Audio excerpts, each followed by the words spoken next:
लोक म्हणतात स्वप्न बघणं सोपं असतं, पण त्यासाठी लढणं खूप कठीण असतं. मी एका छोट्या गावातील सामान्य कुटुंबातून आलोय. स्वप्न खूप मोठे आहेत, पण खिशात अजिबात पैसा नाही. लोक म्हणायची हे सर्व सोडून दे. अहो एवढंच काय, जवळचे मित्र देखील चिडवायचे, हे तुझं काम नाही. खूप वाईट वाटायचं. चिंता करत झोप देखील येत नव्हती. मग एक दिवस मी स्वतःलाच विचारलं, जर मी माझ्यावर विश्वास नाही ठेवला तर मग दुसरे का ठेवतील?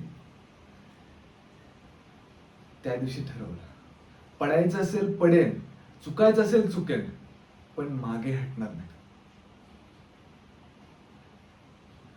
आणि हो, यश म्हणजे नक्की काय हो? मोठा बंगला, मोठी गाडी, प्रसिद्धी? अजिबात नाही. यश म्हणजे किती कठीण परिस्थिती आली तर त्यात लढत पुढे चालत राहणं. स्वप्न त्यांचीच पूर्ण होतात ज्यांची फक्त पाहायची कुवत नसते, तर ती पूर्ण करायची जिद्द देखील असते.